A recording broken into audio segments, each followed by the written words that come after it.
Hello friends, मेरा नाम विशाल है and welcome to my channel programming with Vishal. Friends, जो हमारा आज का वीडियो है वो बहुत ही एक थोड़ा सा यूनिक कॉन्सेप्ट पे बेस्ड है। सो बेसिकली यहाँ पे कैसा रहेगा कि ये हमारा एक लॉगिन सिस्टम है।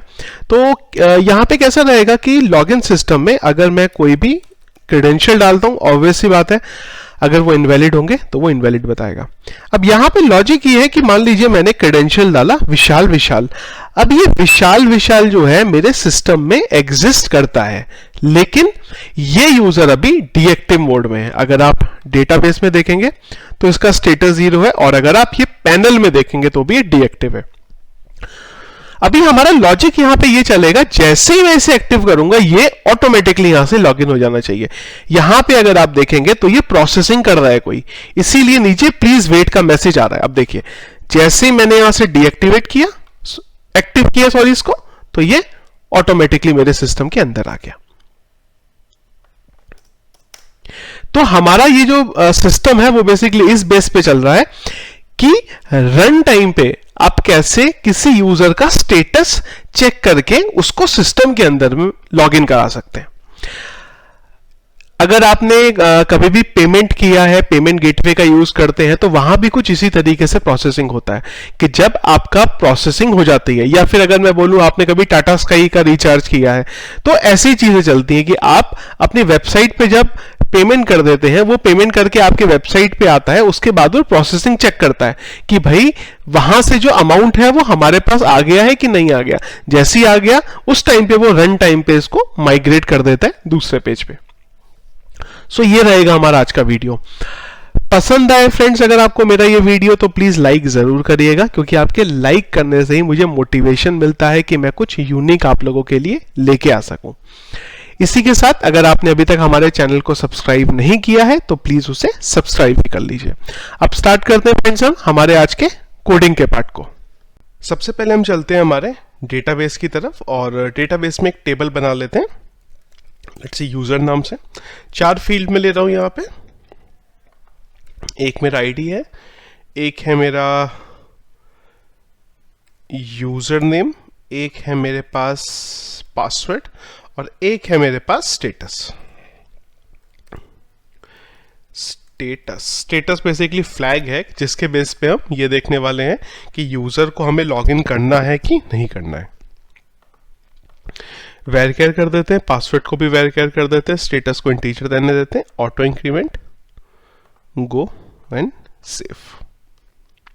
ओके, साइज नहीं डाला है, 50-50 कर देते हैं। इंक्रिप्शन का मैं यहाँ पे ध्यान नहीं दे रहा हूं, क्योंकि मेरा जो मेन यहाँ पे मोटिव है वो फंक्शनैलिटी को देखना है। तो यूजर नेम में मैं हार्ड कोड डाल दे रहा हूं, एडमिन एडमिन एंड 1। सॉरी, इसकी जगह पे हम कर देते हैं 0, और एडमिन नहीं है, ये हमारा यूजर लॉगिन करेगा, तो मैं यहां पे डाल देता हूं विशाल एंड विशाल। तो विशाल विशाल जो हो गया हमारा यहाँ पे क्रेडेंशियल हो गया लॉगिन के लिए। टेबल बन चुकी है हमारी। इसके बाद चलते हैं हम लॉगिन के लिए। तो नॉर्मली जब भी मुझे कुछ बूटस्ट्रैप का कोड चाहिए होता है तो उसके लिए एक वेबसाइट है ये बूटस्ट्रैप, मैं इसका यूज करता हूँ। यहाँ पे आप चलेंगे और यहाँ पे अगर आप डालेंगे लॉगिन, तो ये क्या करेगा, आपको बूटस्ट्रैप के लॉगिन के टेम्पलेट्स दे देगा। तो यहाँ से कोई भी हम सिंपल टेम्पलेट को ले सकते हैं। अब देख सकते हैं यहाँ पे बहुत सारे आपको टेम्पलेट्स मिल जाएंगे, ये देखिए। तो इसमें से जो भी सिंपल आप टेम्पलेट लेना चाहते हैं ले सकते हैं। देखिए कि बिल्कुल सिंपल टेम्पलेट है, ये रही टेम्पलेट। तो ये टेम्पलेट ले लेता हूं मैं। तो टेम्पलेट में आने के बाद अगर आप देखेंगे तो यहाँ पे आपको HTML, CSS अलग अलग यहाँ पे कोड मिल जाता है। इसी के साथ अगर आप नीचे करेंगे तो ये आपको और भी इससे रिलेटेड जो टेम्पलेट्स है वो दिखा देगा। जैसे कि अगर मैं यहाँ पे आपको दिखा दूं तो देखिए ये आपको इस तरीके से पूरी की पूरी यहाँ पे डिटेल दिखा देता है। ये दिखा रहा है कि उसने यहाँ पे टॉप पे बूटस्ट्रैप की जो फाइल्स हैं उसे इंक्लूड करी है, और अगर कोई कस्टम CSS की उसे ज़रूरत पड़ी है तो वो यहाँ पे है। तो हम क्या करते हैं, कोई सिंपल एक लॉगिन का फॉर्म ले लेते हैं, यही वाला ले लेते हैं जो मैंने अभी आपको दिखाया था। तो इसकी HTML में चलते हैं, ये सारा कोड मैं जो था कॉपी कर लेता हूँ।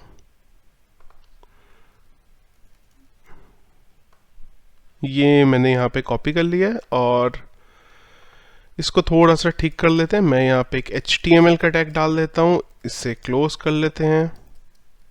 सॉरी, एक यहाँ पे हेड ले आते हैं और एक यहाँ पे बॉडी ले आते हैं। तो हेड के अंदर हमारा ये कोड आ जाएगा जहाँ पे मेरी फाइल से इंक्लूड हो रही हैं, और इसके बाद मेरा जो बॉडी का कोड है वो ये आ गया। इसे लेते हैं और हमारे बॉडी में डाल देते हैं। चलिए एक बार इसे रीलोड करके देखते हैं पेज को। तो ये कुछ इस तरीके से यहाँ पे दिख रहा है। सिंपल लॉगिन है। इसकी कुछ कस्टम CSS है, वो हमने अभी तक ली नहीं है। अगर हम वो ले लेंगे तो ये और परफेक्ट हो जाएगा। तो उसको मैं इधर लेता हूं और एक सेपरेट भी चाहें तो हम फाइल बना सकते हैं। तो मैं चलता हूं, एक सेपरेट फाइल यहां पे बना लेता हूं मेरी। तो ये हमारी फाइल है। यहां पे आप style.css नाम से एक सेपरेट फाइल बना सकते हैं और वहां पे ये कोड को डंप कर सकते हैं। पर हमारे पास एक दो पेजेस ही हैं, तो मैं इसी पेज में उसे यूज कर ले रहा हूं। एक बार अभी देखते हैं कि हमारा लॉगिन का पेज कैसा दिख रहा है। चलिए, परफेक्ट आ गया हमारा लॉगिन का पेज। ये बहुत ज्यादा स्पेस आ रहा है, तो मैं इस हेडिंग को यहां से हटा देता हूं क्योंकि ये मुझे जरूरत नहीं लग रही है इसकी, क्योंकि नीचे लॉगिन बॉक्स ऑलरेडी है ही हमारा। चलिए, रजिस्टर, रिमेंबर मी, इन सब चीजों की कोई जरूरत नहीं है हमें, तो मैं इन सब को हटा देता हूं।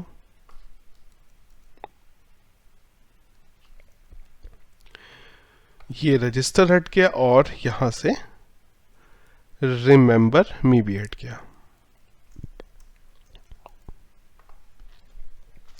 चलिए, ये तो हमारा बन गया लॉगिन का पेज, जहां से हमारा यूजर आएगा, वो लॉगिन करेगा और लॉगिन करने के बाद हम लोग एक पैनल बनाएंगे जो हमारा एडमिन का पैनल होगा। मैं वहां पे कोई लॉगिन नहीं डाल रहा हूं अभी, वहां पे बस मैं ग्रिड में जितने हमारे यूजर हैं उन सबको दिखा दूंगा और वहां से हम किसी भी यूजर का स्टेटस चेंज कर पाएंगे। इसके बाद जब मैं ये सबमिट पे क्लिक करूं तो यहाँ पे एक ओवरले भी चाहिए मुझे। ओवरले मतलब एक लोडर टाइप आना चाहिए।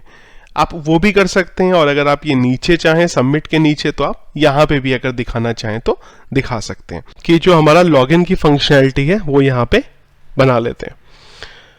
तो उसके लिए चलते हैं, हमारा जो PHP का पेज है जो हमने बनाया था, हम यहाँ पे चलते हैं और यहाँ पे ये जो हमारा सबमिट का बटन है, इसको मैं इनपुट टाइप सबमिट की जगह पे कर देता हूँ बटन, और यहाँ पे एक ऑन क्लिक इवेंट लगा देता हूँ,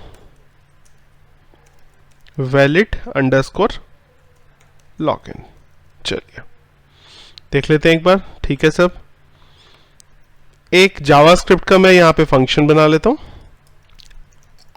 स्क्रिप्ट,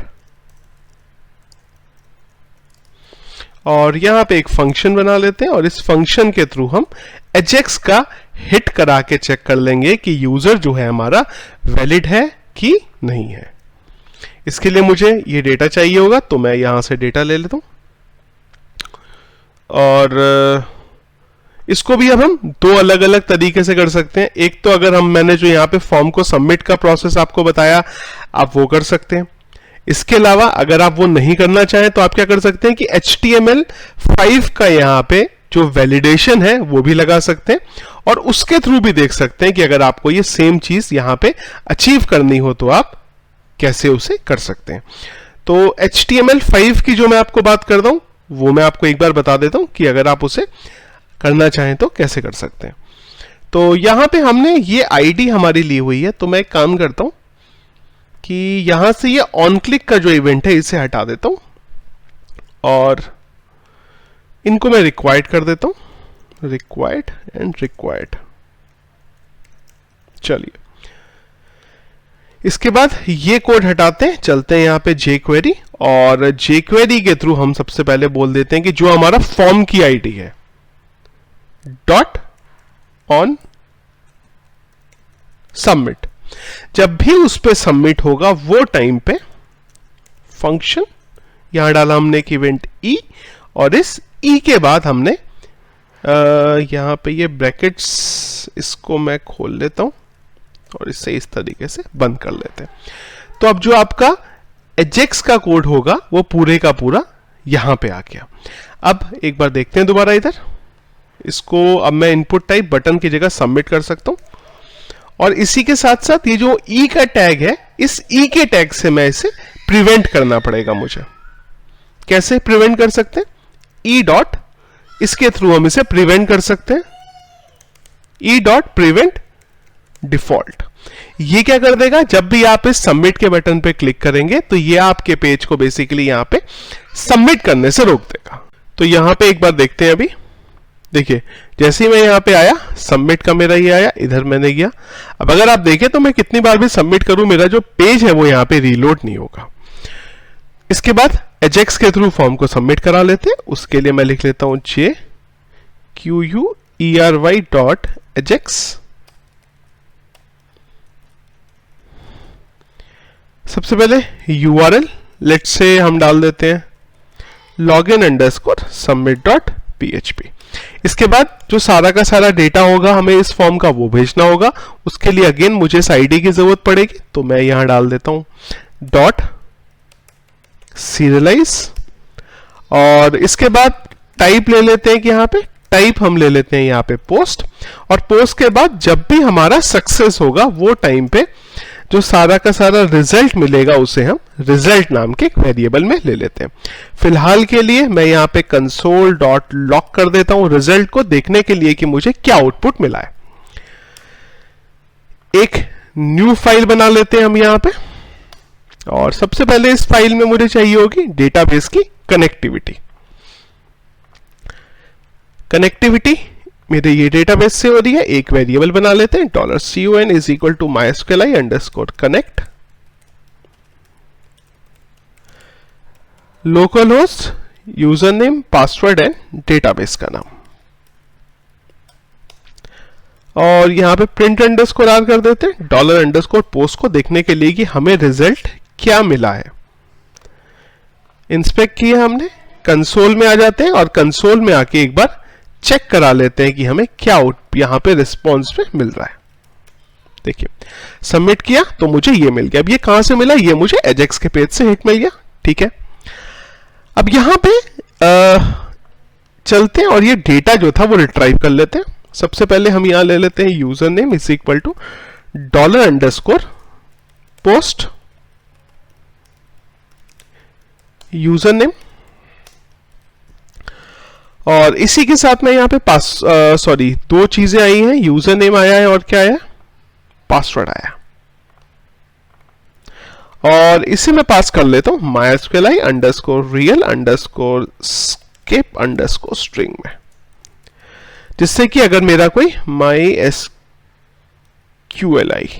जिससे कि अगर मेरा कोई कुछ अनवांटेड अगर कोई यूजर डेटा डालना चाहे तो मैं उसे इनकोड कर सकूं। इसके बाद इस डेटा को हम चेक करा लेते हैं। कैसे?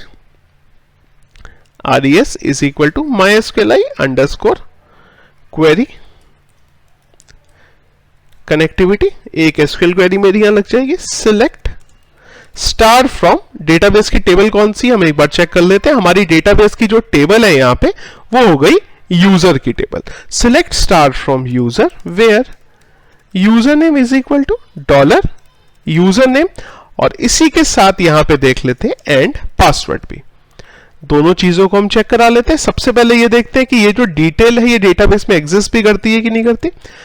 mysqli_num_rows of res, अगर ये greater than 0 है तभी ठीक है, अदरवाइज हम यहां पे क्या करेंगे, एक एरे बना लेंगे और यहां पे जेसन के थ्रू डेटा रिटर्न करा लेंगे। उसके लिए मैं यहां पे बना लेता हूं स्टेटस = एरर। क्या एरर आई मेरी यहां पे? एक मैसेज ले लेते हैं और मैसेज में डाल देते हैं please enter valid login details. चलिए, और इसी को यहां कर देते हैं इको JSON_decode, किसको, $ARR को। एक बार आउटपुट चेक कर लेते हैं क्या आ रहा है हमारा। देखिए सबमिट किया, अच्छा, फिलहाल तो कुछ जेसन अंडरस्कोर डी कोड नहीं, सॉरी, इनकोड होगा। जेसन अंडरस्कोर इन, एक बार देखते हैं। अभी देखिए ये आ गया मेरे पास। और अगर मैं करेक्ट लॉगिन डालूंगा यानी कि विशाल विशाल, वो भी देख लेते हैं एक बार। तो फिलहाल के लिए तो मुझे आउटपुट में कुछ नहीं आएगा। ठीक है, एरर इसका क्यों आ रहा है? क्योंकि मेरा यहां पे डेटा जो है वो एग्जिस्ट नहीं करता है। इसके बाद जो डेटा है उसे रिट्राइव कर लेते हैं with the help of MySQLi underscore fetch underscore associative RES। और यहां पे सबसे पहले चेक करा लेते हैं ये स्टेटस क्या है।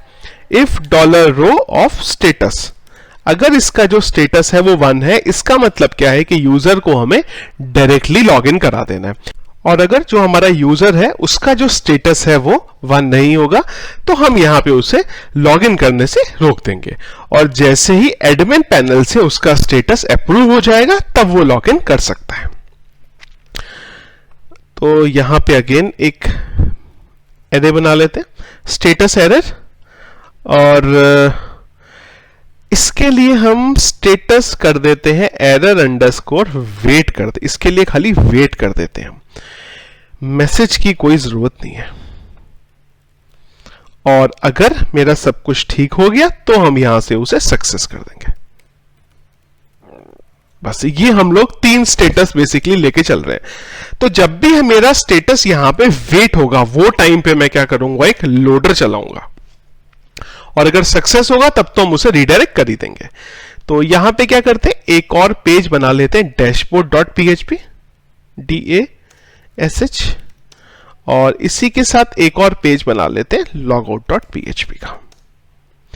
दोनों पेजेस को मैं एडिट कर लेता हूं। अब जैसे मेरा यहां पे सारा कुछ ठीक होगा तो मैं एक सेशन बना लूंगा। इस सेशन का नाम कर देते हैं is अंडरस्कोर लॉगिन। इसमें कोई भी एक वेरिएबल डाल देते हैं, आप कुछ भी डाल दीजिए, इससे कोई फर्क नहीं पड़ेगा, बस हमें खाली कुछ एक वेरिएबल सेट करना है। Session underscore start. और इसी के बाद डैशबोर्ड के पेज पे मैं एक कंडीशन लगा दूंगा सिंपल, ये रहेगी कि इफ इज सेट, अगर ये वेरिएबल मेरा एग्जिस्ट रहेगा, और इसको कर देते हैं नॉट। अगर ये वेरिएबल एग्जिस्ट नहीं है तो हम इसे रीडायरेक्ट कर देंगे इंडेक्स के पेज पे, लोकेशन। और यहां से मैं रीडायरेक्ट कर देता हूं index.php डाई। और अगर सब कुछ ठीक रहेगा तो मैं इसको यहां पे दिखा दूंगा वेलकम यूजर, और 2 BR में इसको करा देते हैं हम लॉगआउट का एक पेज बना लेते हैं, लॉगआउट। और यहां से हम भेज देते हैं logout.php के पास। logout.php पे भी चलते हैं। अच्छा, सेशन स्टार्ट नहीं किया मैंने, सेशन स्टार्ट करते हैं, इसे अनसेट करते हैं और इसे रीडायरेक्ट कर देते हैं इधर के पेज पे। चलिए, यहां से हमारा लॉगआउट का जो पेज था वो भी सेट हो गया। अब यहां से हम लोग ये स्टेटस के बेस पे आगे का जो हमारा गेम है वो करेंगे। सबसे पहले ये जब डेटा आएगा तो मुझे ये डेटा को पार्स कराना पड़ेगा। तो मैं बोल देता हूं यहां पे let's say where data is equal to jQuery। Data को पार्स करना पड़ेगा, इसके लिए हमें क्या करना पड़ता है, पार्स जेसन डॉट, किसको जेसन में पार्स करेंगे, रिजल्ट को। अब यहां पे चेक करा लेंगे अगर जो डेटा है उसके अंदर का स्टेटस इज इक्वल टू, क्या क्या लिया था हमने, एक बार चेक कर लेते हैं, सक्सेस। अगर तो सक्सेस है तब इसे रीडायरेक्ट कर दिया जाए window dot location dot href dashboard dot php के पेज में। डॉट 2 आ गए। चलिए, सेकंड चीज, अगर तो वो एरर है तो एक बॉक्स बना लेते हैं कोई, जहां पे मैसेज दिखा देंगे। तो यहां पे एक डिव बना लेता हूं मैं, इसमें एक एरर मैसेज डाल देता हूं, ID MSG style colour red. चलिए, थोड़ा सा गड़बड़ हो गया, इसको मैं थोड़ा सा ठीक कर लेता हूं। रेड कलर के लिए मुझे यहां पे इसको बस थोड़ा सा क्लियर करना पड़ेगा। और इसी के साथ जब भी हमारा ये फॉर्म बटन पे क्लिक भी हम करते हैं तो सबसे पहले मैं इसको एम्प्टी कर देता हूं, .html ब्लैंक। चलिए एक बार चेक करके देखते हैं। अच्छा, अगर एरर मैसेज तो हमने बनाया नहीं वहां पे, jQuery डॉट सॉरी हमें बोलना है JQUERY .html, इसी का HTML अंदर आ जाएगा, इसकी जगह कर देते हैं मैसेज। एक बार चेक कर लेते हैं। अच्छा, अगर वेट आया और अगर यहां पे वेट आया तो हम यहां पे लेट्स से एक मैसेज दिखा देंगे, प्लीज वेट। चलिए चेक करते हैं एक एक करके। हमने कुछ गलत डेटा डाला, please enter valid login detail. जैसे ही डाला मैंने यहां पे विशाल, लोडर आ गया। अब यहां पे एक लोडर बाद में दिखा देंगे। अब होगा क्या, यहां से हमें क्या करना पड़ेगा, बार बार चेक करते रहना पड़ेगा कि क्या हमारा स्टेटस अपडेट हुआ है कि नहीं हुआ है। कैसे, उसके लिए मैं क्या करता हूं, एक और पेज बना लेता हूं यहां पे, चेक यूजर स्टेटस नाम से। और चेक यूजर स्टेटस को क्या होगा, डेटा मिलता रहेगा।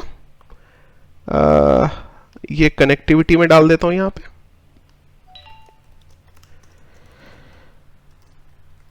और इसी के साथ में इसे एक आईडी मिलती रहेगी। आईडी को भी मैं रिट्राइव कर लेता हूं इस तरीके से।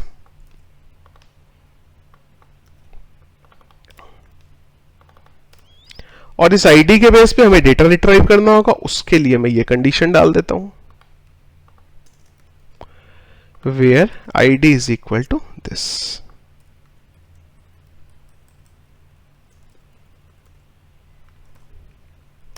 इसका स्टेटस निकाल लेते हैं। इसके लिए मैं डाल देता हूं mysqli underscore query, mysqli underscore fetch underscore associative.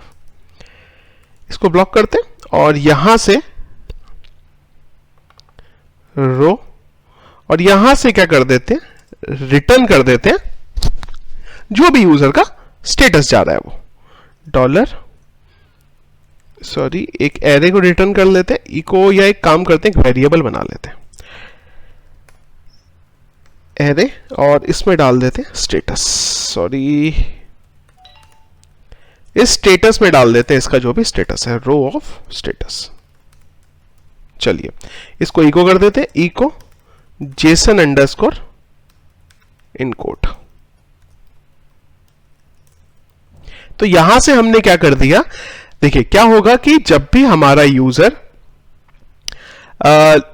का अगर जो स्टेटस है वो डेटाबेस में 0 पड़ा है तो हम क्या करेंगे, हम यहां से एजेक्स के थ्रू हमारा जो ये पेज है इसे हिट कराते रहेंगे। और हिट भी ऐसे कराना होगा कि हमें हर थोड़ी थोड़ी देर बाद इसे हिट करा के इसका स्टेटस चेक कराते रहना पड़ेगा। कैसे, हम इंडेक्स पे आते हैं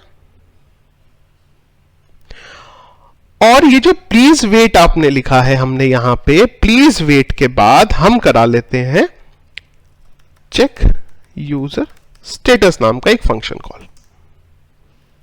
अब ये फंक्शन क्या करेगा वो एक बार देखते हैं।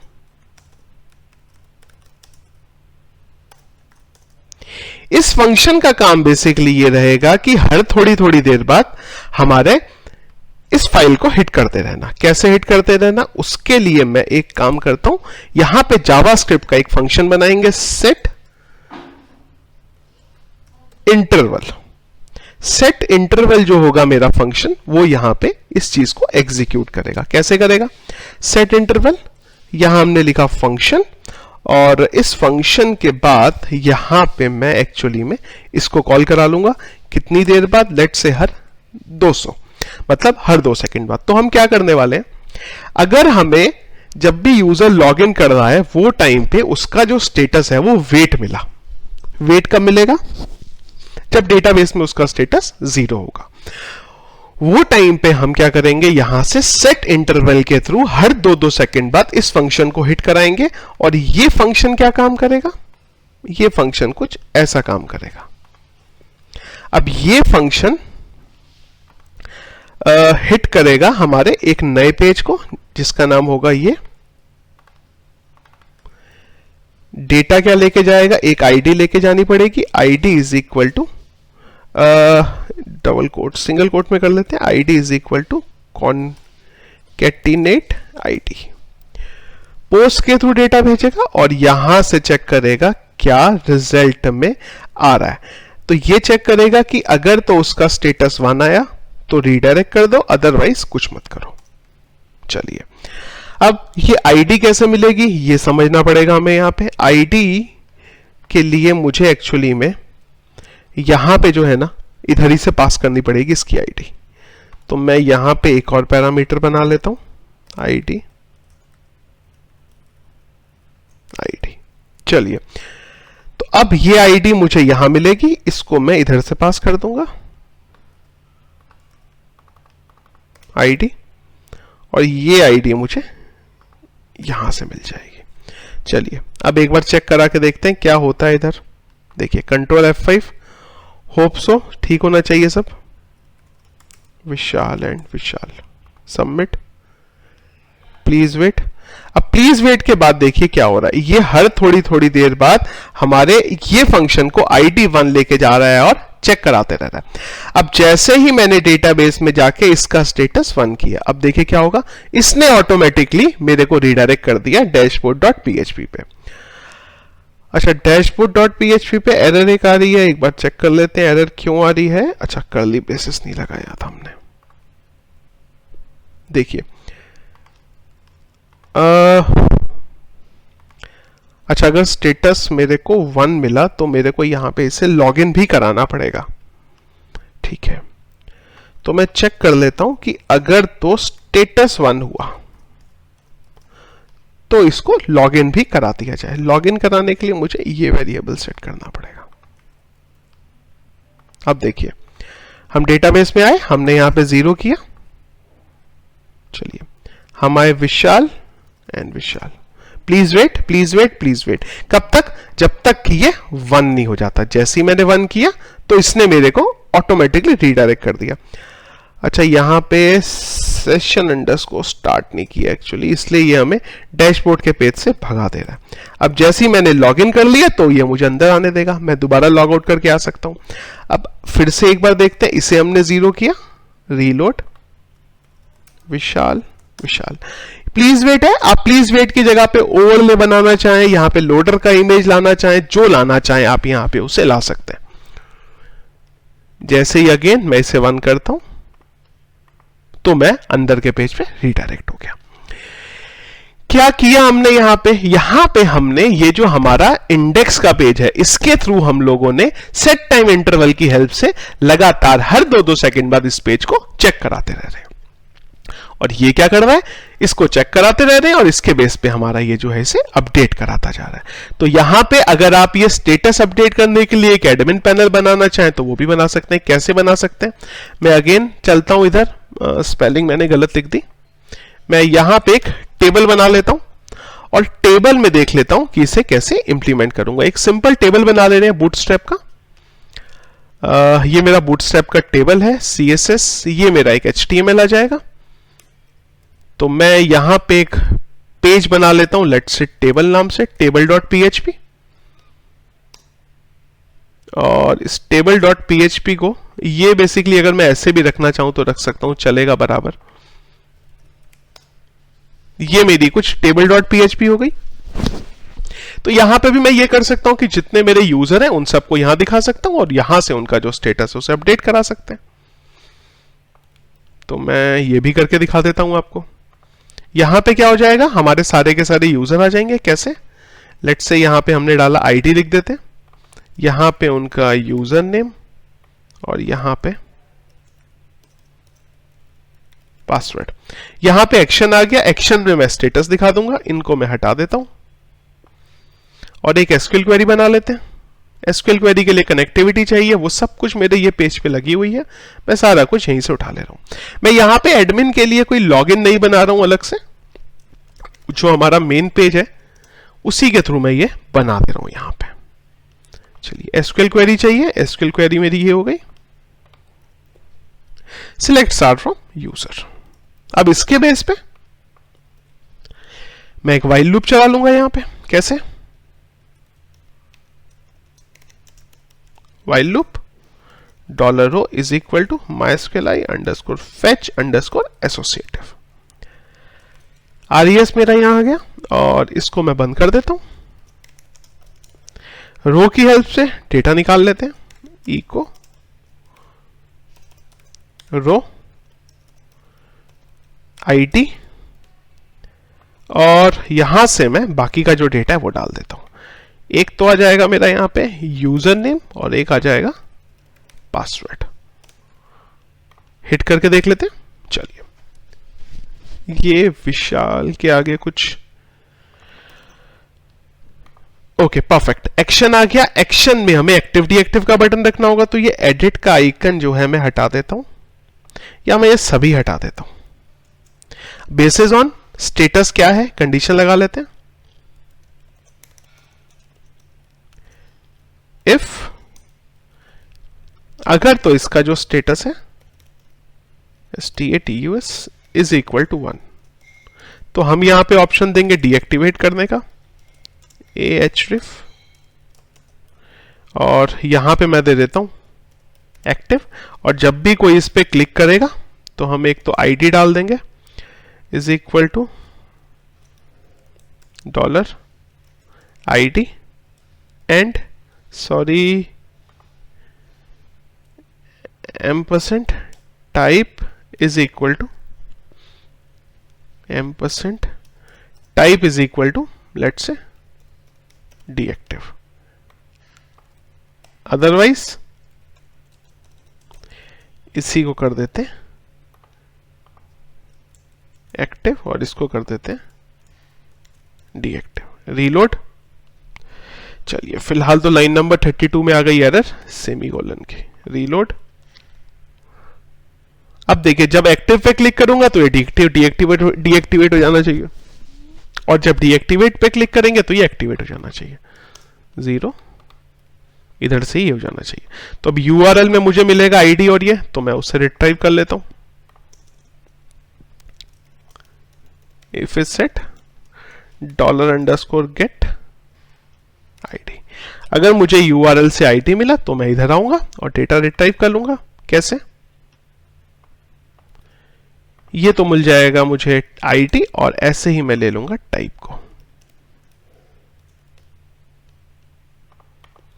अब यहां कंडीशन लगा लेते हैं, mysqli अंडरस्कोर क्वेरी कनेक्टिविटी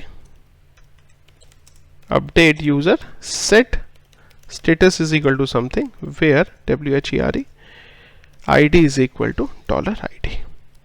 अब यहां कंडीशन लगा लेते हैं कि अगर तो जो टाइप है वो बराबर है एक्टिव के,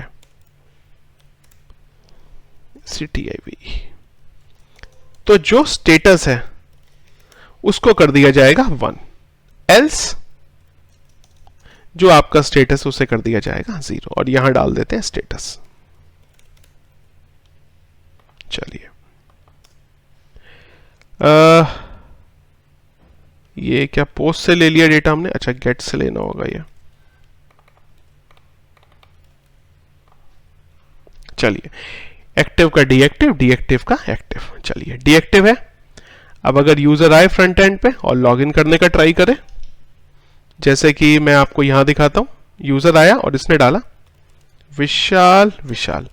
अब जैसे ही मैं उसे एक्टिव कर दूंगा तो वो ऑटोमेटिकली लॉगिन हो जाएगा, और अगर वो, उसका स्टेटस ऑलरेडी 1 होगा तो वो अपने आप लॉगिन हो जाएगा।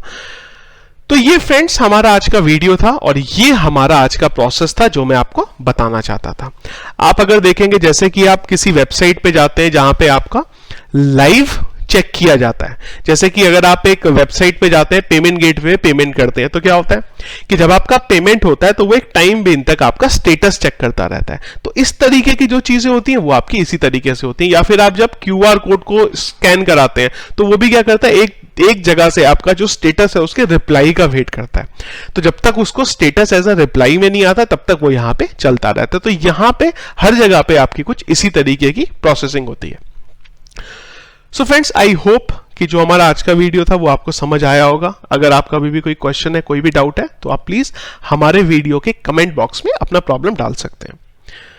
सोर्स कोड अगर आपको ये चाहिए तो उसका लिंक भी मैंने वीडियो के डिस्क्रिप्शन में दे दिया हुआ है, आप वहां से उसे डाउनलोड कर सकते हैं। और फ्रेंड्स, अगर आपको मेरा वीडियो पसंद आता है तो प्लीज लाइक जरूर करिए, और अगर आपने अभी तक हमारे चैनल को सब्सक्राइब नहीं किया है तो प्लीज उसे सब्सक्राइब भी कर दीजिए। Thank you.